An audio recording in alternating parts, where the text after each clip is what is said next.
ስለዚህች ሴት ወይም ደግሞ እዚህ ፖድካስት ላይ የዛሬ 2-3 አመት ቲክቶክ እንደጀመርኩ 70 ሺህ ምናምን ፎሎወር ያለኝ ቀርቤ ስለ ህይወቴ ስላለፍኩበት ስለ ቤተሰቤ ስለ አጠቃላይ ነገር አውርቼ ነበር አካፍያታለሁ ታቀኛለች እና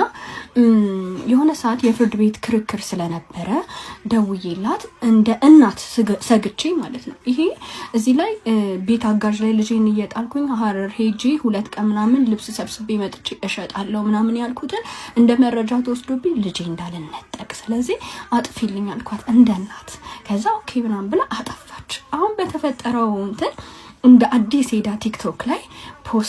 ቲክቶክ ላይ እየቆራረጠች ፖስት አደረገች ፖስት ማድረጉ አይደለም ዩቲዩብ ላይ ማደርጋለች የነገርኳትን ሊያስነጥቀኝ ይችላል ያልኳትን ሪዝን ሰራተኛ ላይ እየጣልኩኝ ልጄን ይሄድ ነበር እነግዳለሁ ምናምን ብላ እሱን በቃል አጋኖ ጽፋ ይሄው አስቀምጥላችኋለሁ ፖስት አደረገችው ልንገርሽ እግዚአብሔር ይመስገን ክቡር ፍርድ ቤቱ እኔ እናትነቴን አምኖበት እኔ ጋር እንደሚበድ አምኖበት በሁሉ ማቅጣጫ አይቶ እኔ ጋር ያለ ምንም ክርክር ነው የተወሰነልኝ ሲቀጥል ግን ማለት ነው ሰራተኛ ላይ ወይ የቤት አጋዥ ላይ ልጅን መተው የተለያዩ ሀገራት እየሄዱ የልጅን ህይወት የራስን ህይወት ለማሸነፍ መስራት እንዲሁም ደግሞ ቀን ከሌት ሰርቶ ህይወት መለወጥ ወንጀል አይደለም